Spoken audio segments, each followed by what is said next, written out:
नमस्कार, आप देख रहे हैं राना जनसंवाद। बेगूसराय के जेडी कॉलेज के 3 छात्र और एपीएसएम कॉलेज बरौनी के 2 छात्र, कुल 5 छात्र जो राष्ट्रीय स्तर पर एनएसएस के द्वारा आयोजित सेमिनार में अपने परचम को लहराकर आए हैं।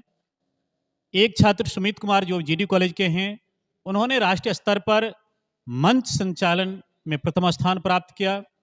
वहीं रजनी जीडी कॉलेज की छात्रा जो है वह भाषण में दूसरे स्थान को प्राप्त किए हैं।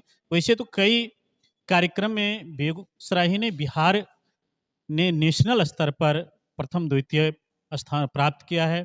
चलिए हम चलते हैं यहाँ की प्रिंसिपल से और जो कोऑर्डिनेट कर रहे थे प्रोफेसर, उनसे और छात्रों से बात करते हैं, उनकी बातों को आप तक पहुंचाते हैं।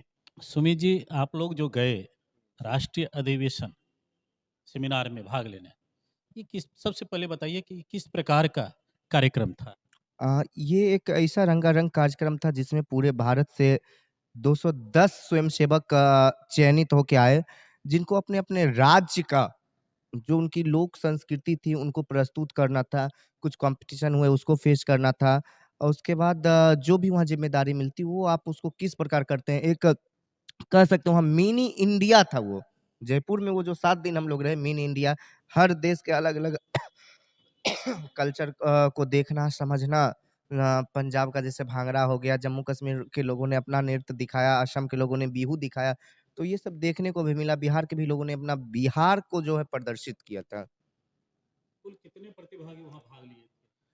पूरे भारत से 210 प्रतिभागी वहाँ थे, पूरे भारत से? पूरे भारत से। और उसमें बिहार से कितने? बिहार और झारखंड मिला के 10 था। बिहार और झारखंड बिहार और मिला के? झारखंड मिला के 10 था, 10 बिहार के ही थे और उसमें भी सबसे बड़ा गौरवपूर्ण कहिए या गरिमामय अवसर कहिए कि 5 ललित नारायण मिथिला यूनिवर्सिटी के बच्चे, वो भी पाँचों बेगूसराय के, 3 जीडी कॉलेज से और 2 एपीएसएम कॉलेज से। उसमें एक आप भी थे। 1 हम भी थे। बिहार का प्रतिनिधित्व आप लोगों ने किया, किन किन विधाओं में आप लोगों ने किया? सबसे पहले तो लोक आस्था का महापर्व छठ पूजा जो हम लोग जानते हैं, उसको 4 दिवसीय छठ पूजा कैसे मनाया जाता है, टोटल ए टू जेड, चाहे नहाए-खाए हो, उसके बाद खरना हो, पहला अर्घ हो, दूसरा अर्घ हो, इसको भी हम लोगों ने दिखाया। और झिझिया को दिखाया, जट-जटिन आप लोग तो जानते ही होंगे कि जट-जटिन कितना फ़ेमस बिहार का है।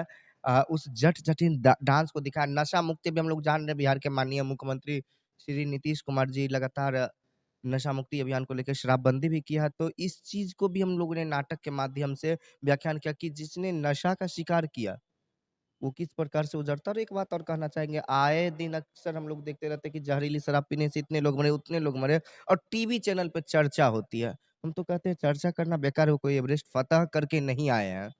जहरीली शराब करके आप बुरा कर्म करके मरे हैं, तो उस पे चर्चा करना भी बेकार था। इसी सब चीज़ों को हम लोगों ने वहाँ प्रदर्शित किया। अच्छा, सुनने में आया है सुमित जी, आप वहाँ पर मंच संचालन में चुने गए थे नेशनल लेवल पर। जी। वो अनुभव कैसा रहा? वो अनुभव, एक तो कहें कि यूँ यहाँ भी यदा-कदा कभी मंच मिल जाता है, तो 1-2 लाइन गड़बड़ा जाते हैं, लेकिन माँ सरस्वती की कृपा, उस दिन एक लाइन भी कहीं से भी हम लोगों ने चूक नहीं किया। साथ में एक मंच संचालन के लिए कोऑर्डिनेटर आरुषि थी, राजस्थान से ही थी। काफ़ी उनका भी साथ मिला और हम लोगों ने कोऑर्डिनेट करके बहुत अच्छे से संचालन किया। कहीं देखने से ये नहीं लगा कि, और मात्र 1 बार प्रैक्टिस किया था। दोनों ने मिल के कौन कार्यक्रम क्या कैसे आना है, क्या बोलना है, मात्र 1 बार प्रैक्टिस में हम लोगों ने बहुत बेहतरीन किया। आपके यहाँ से एक छात्रा थी जो कोऑर्डिनेटर के रूप में भी सेलेक्ट हुई थी नेशनल लेवल पर, उनका अनुभव कैसा था? बहुत अच्छा था, चूँकि उनका मेन काम था कि जितना कार्यक्रम हम लोगों का जो 5वें दिन का काम हम लोग का टास्क था, उसमें कौन कार्यक्रम, चूँकि 2-3 स्टेट को मिल के 1 दिन का कार्यक्रम करना रहता था, 6 बजे से लेके 9 बजे तक 3 घंटे का कार्यक्रम होता था। 3 घंटे में जो-जो स्टेट की ज़िम्मेदारी होती थी, अब उसके साथ बैठ के कोऑर्डिनेट करना कि कौन-सा, चूँकि अब बिहार से 9 कार्यक्रम मेरा था, हिमाचल प्रदेश का था, सबसे ज़्यादा तो लोग राजस्थान से थे, राजस्थान का था, तो कितना क्या कैसे किस गाने के बाद एडजस्टिंग करें, क्योंकि कुछ ऐसा भी कल्चरल एक्टिविटीज़ था जिसमें कि अलग-अलग कॉस्ट्यूम पहनने पड़ते कि कितना देर लगेगा, उसको मैनेजमेंट करने का काम रजनी सुमन ने किया। अनुभव कैसा रहा? अनुभव तो बहुत अच्छा रहा, जो कोऑर्डिनेटिंग था, वहाँ के भी लोग एक बोले कि बिहार की परिभाषा बदल दी है, तो उस पे मैंने बड़े मन से कहा, सर, अगर कोई एक आदमी आए और गलत करके चला जाए, इसके लिए पूरे बिहार को हम नहीं कोस सकते हैं, कि पूरा बिहार गलत ही होगा। आज उम्मीद है कि आज हम लोग जो बेहतर प्रदर्शन करके यहाँ से जा रहे हैं, हो सकता है आगे आने वाले दिनों में कोई गड़बड़ी भी करे। तो आज हम बेहतर करके जा रहे हैं तो उम्मीद करेंगे कि आप हमेशा अब ये कहिएगा कि बिहार के लोग बहुत अच्छे होते हैं, ना किसी के साथ मारपीट करना और सबके साथ एडजस्ट करके एकीकरण शिविर था और सबको साथ लेके चले हैं। उपलब्धि क्या-क्या रही?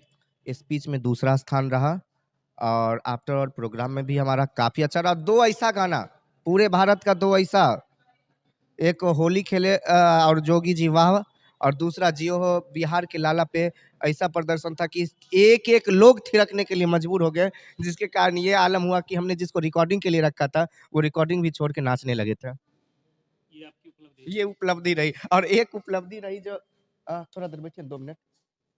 हाँ, शांति आप भी 2 मिनट। एक उपलब्धि सबसे ज़्यादा रही कि जैसे कार्यक्रम तो सब लोग करते हैं, एन्जॉयमेंट भी होना चाहिए। एन्जॉयमेंट में 7 दिन का जो एन्जॉयमेंट भी था, कुछ सीखे या ना सीखे, पतली कमरिया पे नाचना सीख गए थे।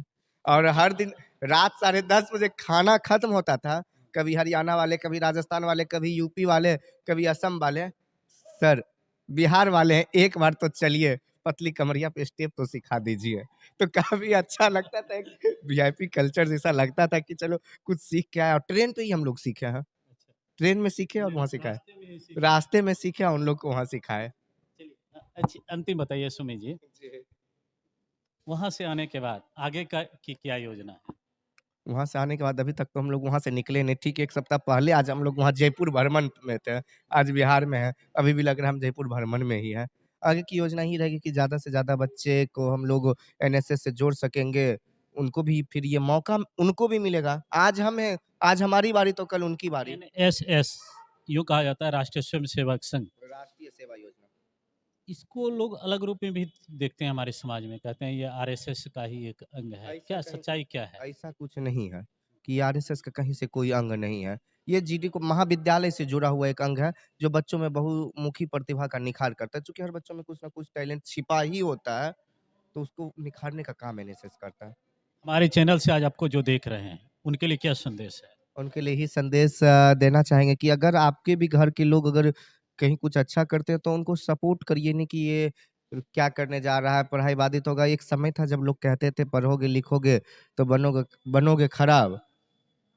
सॉरी, पढ़ोगे लिखोगे तो बनोगे नवाब और खेलो कूदोगे तो बनोगे खराब। सचिन तेंदुलकर ज़्यादा पढ़े लिखे नहीं हैं, इससे ज़्यादा बड़ा उदाहरण मैं क्या दूँ? आज पढ़ाई भी ज़रूरी है और खेल-कूद भी ज़रूरी है, क्योंकि आज हम लोग देख सकते हैं कि किस प्रकार एक रूम में सिमट के रह गए हैं। विकास बच्चों में नहीं हो रहा है, सिर्फ़ ज़िम्मेदारी ज़बरदस्ती थोप दी जा रही, करना है, तुमको यूपीएससी करना है, तुमको ये करना है, तुमको वो ज़िम्मेदारी मत थोपियो, जो करना चाहते हैं उनको करने दीजिए। बहुत-बहुत धन्यवाद। और कैंप का मतलब ही होता है कि आपस में मिल कर के कुछ बातों को सीखना। जो हम अकेले नहीं कर पाते हैं, एजुकेशन रहती है तो 2-4 आप ऐसे भी देखेंगे कि घर में अगर बाहर में भी 2-4 बच्चे मिलके किसी काम को कर रहे हैं तो एक दूसरे को देख के अंदर की झिझक ख़त्म होती है, बोलने की कैपेसिटी आती है। यहाँ भी हम लोग जो कैंप करते हैं तो फर्स्ट डे जो लड़कियाँ या लड़के अपना नाम माइक पर बोलने में झिझकते हैं, लास्ट डे स्पीच देते हैं। तो कैंप का मतलब ये पर्सनालिटी डेवलपमेंट होता है, यहाँ अपने लेवल पर, स्टेट लेवल पर, और ये बाहर ये लोग तो नेशनल लेवल करके आए हैं। तो ये बिल्कुल मंझे हुए कलाकार जो होने चाहिए वो सारे हो गए हैं। इन लोगों ने पूरा मंच संचालन वहाँ पे किया। तो आप ये सोचिए कि पूरे मतलब नेशनल कैंप में अपने बच्चों का मंच संचालन सुमित कुमार करके आए हैं। और ये है कि कहीं पर कोई दूसरी लैंग्वेज नहीं, अपनी अपनी पूरी लैंग्वेज जो बिहारी की लैंग्वेज होती है उस हिसाब से किया और स्पेशल अवार्ड लेके आए हैं। हमारे साथ रजनी सुमन है, एक लड़की हमारे कॉलेज की। उसको लास्ट डे जो वहाँ के प्रोग्राम ऑफिसर थे उन्होंने कहा कि जितना भी कुछ करना है कोऑर्डिनेट तुमको करना है, क्या ड्रेसिंग होगी, कैसे होगा, कहाँ कब कैसे जाना है, ये सारा कोऑर्डिनेशन आपको करना है। तो ये जिम्मेदारी जो बच्चों को मिलती है उनकी सलाहियत को देखते हुए मिलती है। तो हमें बहुत खुशी है कि हमारे बच्चों ने अपना परचम वहाँ पे लहराया है और मेरी बहुत सारी शुभकामनाएं और दुआएं के साथ। एनजीटी कॉलेज बेगूसराय के छात्रों ने अपनी गरिमामयी उपस्थिति दर्ज ही नहीं कराई, बल्कि एक अच्छा परिणाम भी महाविद्यालय को दिए, जो महाविद्यालय के लिए, इस विश्वविद्यालय के लिए गर्व का विषय है। इस मौके पर जो भी छात्र जैसे रजनी कुमारी, सुमित कुमार, सब इसी महाविद्यालय के छात्र जो राष्ट्रीय सेवा योजना से जुड़े हुए हैं, उसके सहभागी थे उस कार्यक्रम में भाग लेने के लिए। बड़े उत्साहित तरीके से हम लोगों ने भेजा था और इस विश्वास के साथ कि अपना महाविद्यालय का, विश्वविद्यालय का, जिला का, समाज का और राष्ट्र का नाम रोशन करेंगे। ये हमारी उम्मीदों पर खरे उतरे।